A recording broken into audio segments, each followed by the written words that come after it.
अस्सलाम वालेकुम। अच्छा जी डियर एस्पायरेंट्स, आज हम अपने सीरीज़ का सेंटेंस करेक्शन का दूसरा लेक्चर करने जा रहे हैं। नाउन का लेक्चर कल ही अपलोड कर दिया गया था और आई होप सो कि वो आपने देख लिया होगा, और अगर उसमें कोई इशू आपको आता है तो आप मुझसे कमेंट में पूछ सकते हैं। आज हम प्रोनाउन को करेंगे। देखिए, मैं ये वीडियो ज़्यादा प्रोफेशनल वे में नहीं बना रहा कि वाइट बोर्ड पे या इस तरह की, क्योंकि उसके लिए मेरे पास टाइम ही नहीं है। मैं ऑलरेडी अपनी ट्रेनिंग में हूँ, तो मैं चाहता हूँ कि एक शॉर्ट टाइम है जो मेरे पास अवेलेबल एक होता है पीरियड, उसमें आपको ज़्यादा से ज़्यादा चीज़ें कन्वे कर सकूँ। इसको ऐसे ही लर्निंग के तौर पर लीजिएगा। ये कोई प्रॉपर यूट्यूब चैनल जैसे वो अर्निंग के लिए बनाते हैं, ये उस तरह की वीडियोज़ नहीं है।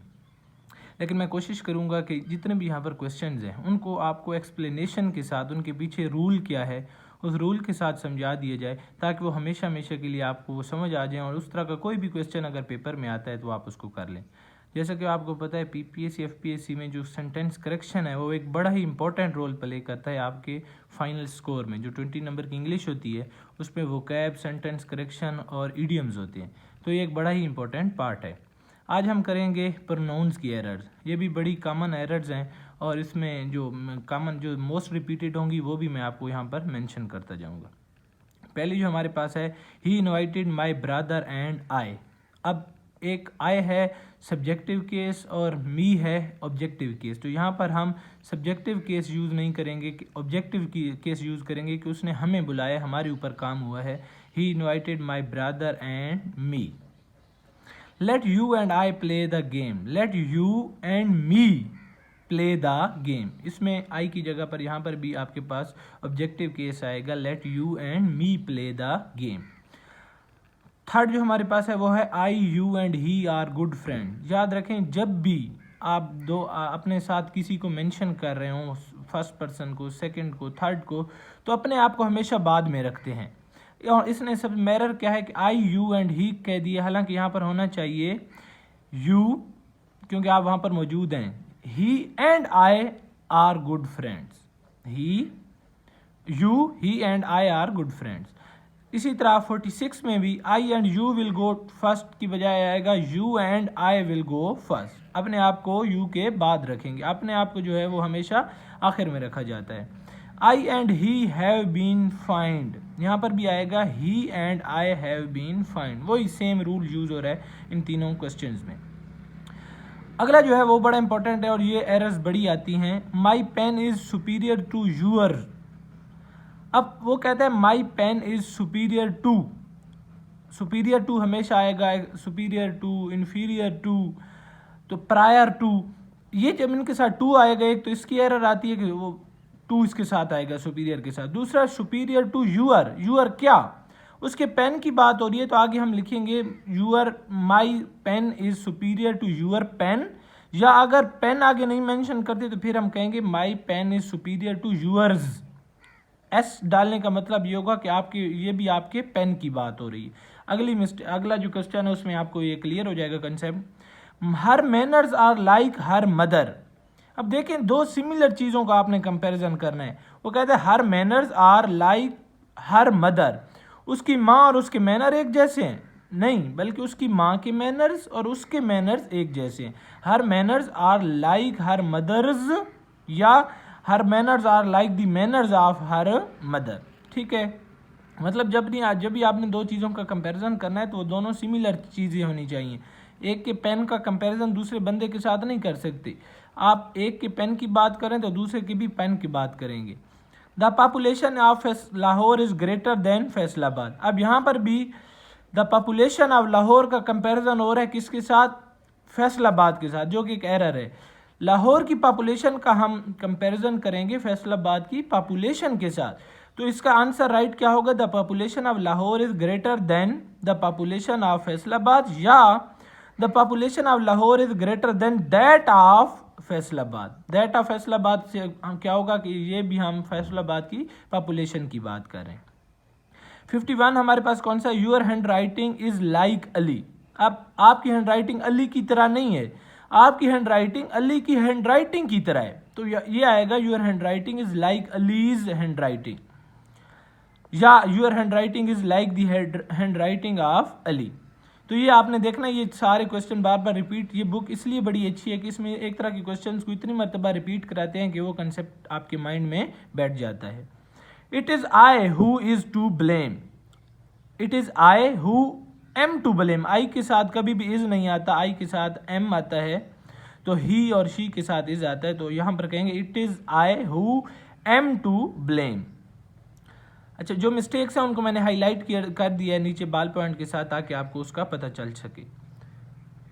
One should not boast of his wealth, याद रखें ये बड़ा एक फेमस मिस्टेक है, पेपर में आती है। One should not boast of one's wealth, अब वन आ जाएगा तो आगे भी वन लिखेंगे। अगर यहाँ पर होता है ही शुड नॉट बोस्ट, तब हम कहते हैं his wealth.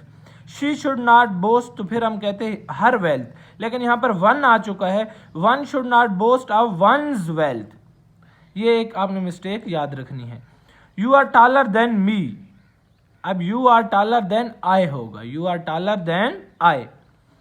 None of these two boys have failed, याद रखें जब भी नन आ जाएगा, ईच आ जाएगा, एवरीवन आ जाएगा, तो उसके आगे जो चीज़ यूज होगी, जो हम अब हेल्पिंग वर्ब यूज करेंगे, वह सिंगुलर करेंगे। Neither of these two boys has failed, neither of these two boys has failed. ठीक है, दो बॉयज की बात हो रही है, अगर दो आइदर यूज करेंगे या फिर नाइदर यूज करेंगे, दो में नन का वर्ड यूज किया तो बहुत ज्यादा जब हों, जब ये टू बॉयज उन्होंने मेंशन कर दिए हैं तो फिर हम यहाँ पर नाइदर यूज करेंगे, और नाइदर आ जाए, आइदर आ जाए, एवरीवन आ जाए, तो उसके आगे हमारे पास क्या आएगा, हैज फेल्ड। अच्छा, इसके बाद जो अगला है हमारे पास वो है neither of them will go on picnic, neither of them will go on picnic. अब ये बहुत से लोगों की बात हो रही है, दो तीन की बात नहीं हो रही, तो यहाँ पर हम कहेंगे none of them will go on picnic. ये आपको समझ आ गई है कि अगर दो की बात होगी तो नाइदर या आइदर, अगर दो से ज़्यादा की बात होगी तो फिर हम नन का वर्ड यूज़ करेंगे, none of them will go on picnic. 57 है each of these two boys have got a prize. अब यहाँ पर मिस्टेक क्या है, आपको मैंने बता दिया, एवरी वन हो, एवरीबॉडी हो, ईच हो, आइदर हो, नाइदर हो, आगे जो हेल्पिंग वर्ब आएगा वो सिंगुलर वाला आएगा, तो इसके लिए हम कहेंगे each of these two boys has got a prize, has got a prize.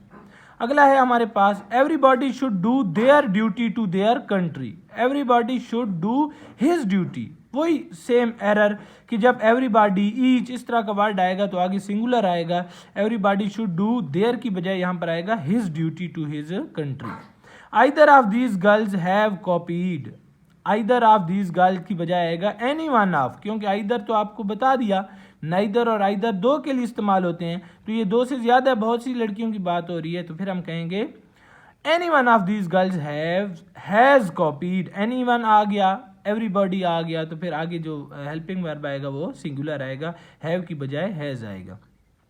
Any one of these to friends is a liar. अब एनी वन आपको पता है उतले सेंटेंस में हम कर चुके हैं कि बहुत ज्यादा लोगों के लिए यूज होता है, तो फिर हम कहेंगे either of these to friends is a liar, या फिर अगर बहुत से फ्रेंड्स की बात करनी है तो फिर हम कहेंगे any one of these friends is a liar. जब दो बंदे मेंशन उसने कर दिए तो फिर आइदर या नाइदर आएगा। Each one of them are at fault, each one of them. अच्छा, याद रखें एवरीवन और ईच वन में क्या फर्क है। एवरीवन यूज होता है जब, ईच कब यूज होगा जब दो बंदों की बात होगी, दो बंदों के दरमियान एक बंदे ने कोई काम किया है तो फिर ईच की बात होगी। एवरीवन कब यूज होगा जब दो से ज्यादा बंदों की बात होगी, तो क्या कहता है each one of them are at fault. बहुत से लोगों की बात हो रही है तो यहाँ पर एवरीवन आएगा, everyone of them is at fault, और फिर वही आगे जो हेल्पिंग वर्ब आएगा इज एम आर, वो आर नहीं आएगा बल्कि सिंगुलर आएगा, इज आएगा। Every man and every woman should work for their country, again वही every man and every woman should work for his country, या हर कंट्री भी कह सकते हैं। देयर नहीं आएगा क्योंकि एवरी जब आ गया तो फिर सिंगुलर आएगा आगे। Who do you wish to take with you, whom do you wish to take with you, यहाँ पर who की बजाय whom आएगा। ये देखें ना, अब आप कहेंगे कि आपको कैसे पता चल जाता है, जब आप इंग्लिश को बार बार करेंगे तो इंग्लिश की ब्यूटी ये है कि इंग्लिश की एक प्रॉपर सेंस है, एक उसका वजन है। जिस तरह शेरों का एक वजन होता है, हम शेर पढ़ते हैं तो हमें पता चल जाता है कि यार इस शेर का वजन नहीं बन रहा, इसी तरह इंग्लिश की अपनी एक राइम है, जब इसको आप बार बार इस पे काम करेंगे तो फिर ऑटोमेटिकली जब क्वेश्चन पेपर में आएगा और कोई एरर होगी तो आप उसको एक मरतबा पढ़ेंगे तो आपके फ़ौरन माइंड में क्लिक कर जाएगा कि ये वज़न नहीं बन रहा, ये इंग्लिश की राइम नहीं बन रही। जब साइंस नहीं बनेगी तो फिर ऑटोमेटिकली आप उसको एरर कंसिडर करेंगे। Whom do you blame? Who do you blame? यहाँ पर whom नहीं आएगा बल्कि यहाँ पर आएगा who do you blame। अगला है 65, I had nobody which could help me। I had nobody who could help me, which आप यूज करते हैं नॉन लिविंग थिंग्स के लिए। तो आप किसी बंदे की बात कर रहे हैं तो वो क्या होगा, उसके लिए who का वर्ड यूज होगा। The boy is my friend who got the first prize। The boy who got the first prize, अब किसकी बात कर रहे हैं आप, एक स्पेसिफिक लड़का है जिसने फर्स्ट प्राइज हासिल किया है, तो आप कहेंगे the boy who got the first prize is my friend. The boy is my friend who got, बल्कि इसकी बजाय आएगा the boy who got the first prize is my friend. Either of you have taken my pen, either of you has taken my pen. Again वो error कि जब either आ गया, everyone, each आ गया, एनीवन, तो फिर आगे जो हेल्पिंग वर्ब होगा वो सिंगुलर होगा। Either of you has taken my pen. अगला है हमारे पास neither of these books are needed by me. Neither of these books is needed by me. Again वही एरर कि आर की बजाय इज आएगा। अब ये बार बार रिपीट हो रहे हैं तो ये कंसेप्ट आपके माइंड में बैठ जाना चाहिए और नेक्स्ट इस तरह की कोई भी एरर आए तो फिर आपको उस पर मिस्टेक नहीं करनी है। I told him everything what he asked। I told him everything that he asked। हर वो चीज़ जो उसने मुझसे पूछी मैंने उसे बता दी। I told him everything that he asked। Such man came whom I did not know। Such man came as I did not know। ऐसे बंदे आए जिनको मैं नहीं जानता था। whom की बजाय हम यहाँ पर यूज़ करेंगे as I did not know। कौन से बंदे? as I did not know, जिनको मैं नहीं जानता था। Anyone can do it if one tries। Anyone can do it if he tries। अगर यहाँ पर होता कि one can do it if one tries तो फिर ठीक था। अब वो anyone की बात कर रहा है तो यहाँ पर हमारे पास आएगा anyone can do it if he tries, या she भी यहाँ पर आ सकता है। anyone can do it if she tries, if he tries। One कहाँ पर आएगा? अगर पहले स्टार्ट में सिर्फ वन होता, one can do it if one tries. अगला 72 है हमारे पास, the brother and the sister loved one and another. अब दो बंदे हैं तो दो बंदों के लिए ईच अदर पहले बता चुका हूं कि ब्रदर और सिस्टर दो हैं तो फिर उसके लिए हम कहेंगे the brother and the sister love each other. दो से ज्यादा जब होंगे तो वन एंड अदर आएगा। All of us should cooperate with each other. अब यहाँ पर ऑल ऑफ अस का मतलब है बहुत से लोग हैं तो यहाँ पर ईच अदर की बजाय आएगा one and other. All of us should cooperate with one and other. I want a teacher for my daughter who is over 50। अब देखिए वो एक टीचर चाह रहा है जो कि ओवर 50 है तो आपने I want a teacher over 50 for my daughter, या I want for my daughter a teacher who is over 50। तो आपने जिसकी बात हो रही है पहले उसको उसके साथ मिलाना है। आई want a teacher for my daughter who is over 50। अब उसकी डॉटर तो नहीं है ना ओवर 50, उसको तो एक टीचर चाहिए जो कि ओवर 50 हो, 50 की एज से ज़्यादा हो। तो फिर हम कहेंगे I want a teacher over 50 for my daughter, या I want for my daughter a teacher who is over 50। अगला है I do not like him coming here daily. I do not like him, नहीं उसका आना मुझे यहाँ पर अच्छा नहीं लगता, तो I do not like his coming here daily. Let us now take his leave. Let us now take leave of him. उसकी हमने लेनी है, मतलब उसने हमें लीव दे रहा है वो किसी ऑफिस में, वो हमने एक्सेप्ट करनी है तो वो हम लिखेंगे let us now take leave of him. This is the chair whose leg was broken. ये कल के उसमें भी मैंने मेंशन किया था। This is the chair a leg of which was broken. Who या हुज आप वर्ड यूज करते हैं लिविंग थिंग्स के लिए, विच का वर्ड यूज आप करेंगे। This is the chair a leg of which was broken. It is between you and I. It is between you and me. यहाँ पर ऑब्जेक्टिव केस की बात होगी, दो बंदे हैं तो यहाँ पर ऑब्जेक्टिव केस यूज होगा, सब्जेक्टिव केस यूज नहीं होगा। It is between you and me. Only you and me have succeeded, नहीं, अब आप यहाँ पर सब्जेक्ट हैं, कोई काम आपने किया, आप कामयाब हुए हैं, तो only you and I have succeeded. He loves you more than me, he loves you more than me. अब क्या कर रहे हैं यहाँ पर, मैं ऑब्जेक्टिव हूँ, मैं मोहब्बत कर रहा हूँ किसी, मतलब मोहब्बत हो रही है, तो फिर हम क्या कहेंगे, it is he loves you more than me. Neither of the two friends got the position they expected, neither of the two friends got the position he expected। Again वही एरर कि neither आ गया है तो आगे two friends आ गए, तो उनमें से इनको जो वर्ड यूज करेंगे वो सिंगुलर यूज करेंगे, neither of the two friends got the position he expected या she expected। One of the players is ill, अब ये एरर बार बार आती है, इसको आपने देखना है। वन ऑफ द प्लेयर नहीं होगा, वन ऑफ द प्लेयर्स होगा। वो कहते हैं एक खिलाड़ी है जो बहुत से खिलाड़ियों में से एक खिलाड़ी बीमार है, तो one of the players is ill. 82 का क्या आएगा, one of the players is ill. Only one of the player were selected, अब ये एक नए एंगल में उसकी एरर है। अब वन ऑफ द प्लेयर्स तो उसने ठीक लिखा है, वाज सिलेक्टेड, अब हम कह रहे हैं बहुत से प्लेयर्स हैं, उनमें से एक सेलेक्ट हुआ है, वन ऑफ द प्लेयर्स, बहुत से प्लेयर्स में से एक प्लेयर सेलेक्ट हुआ है, तो one of the players was selected. Either you और he have broken his glass, either you और ही हैज ब्रोकन, अब आइदर आ गया सिंगुलर होगा, तो आइदर यू और he has broken his glass. अच्छा जी, अगला है हमारे पास, neither the teacher nor the student was in the class, neither the teacher nor the students were in the class। अब neither आ गया, अब दो हमारे पास हैं, neither the teacher nor the students। अब इसमें प्रिंसिपल क्या है, यहाँ पर रूल क्या है कि जो लास्ट वर्ड है, चाहे वो स्टूडेंट्स है, अगर होता neither the students nor the teacher तो फिर हम लिखते was in the class। अब जो लास्ट वर्ड है हमारे पास स्टूडेंट्स है, नार के बाद वो ज्यादा है तादाद में, तो फिर जो हेल्पिंग वर्ब लगेगा वो उन्हीं के हिसाब से लगेगा, neither the teacher nor the students were in the class. अगर यही होता neither the students nor the teacher, तो फिर टीचर क्योंकि सिंगुलर था तो फिर हमारा वाज यहाँ पर ठीक था।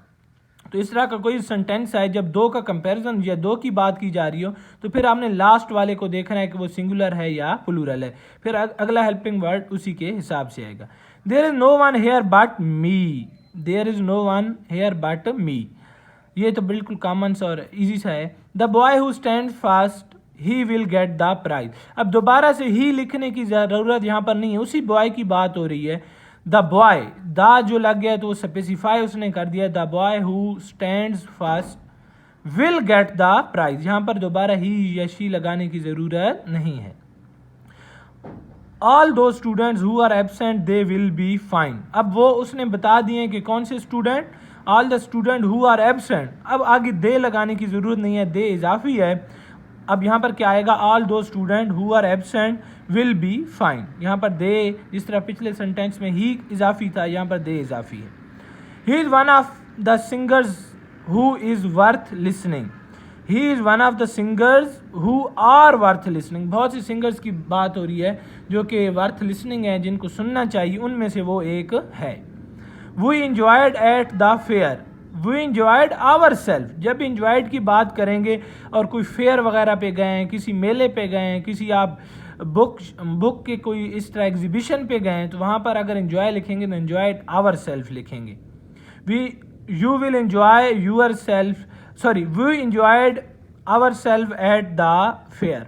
अब जो नेक्स्ट है उसको समझना है आपने, you will enjoy yourself this song, आप एक सॉन्ग की बात कर रहे हैं तो उसमें यूर सेल्फ लगाने की ज़रूरत नहीं है, ये कोई मेला नहीं है, ये कोई एग्जीबिशन नहीं है, बल्कि एक सॉन्ग है, तो आप कहेंगे you will enjoy this song. If I were him I would not do it, if I were he, यहाँ पर दोनों क्या है, आई यूज हो रहा है जो कि एक आपके पास सब्जेक्टिव केस है, तो यहाँ पर भी आएगा if I were he I would not do it.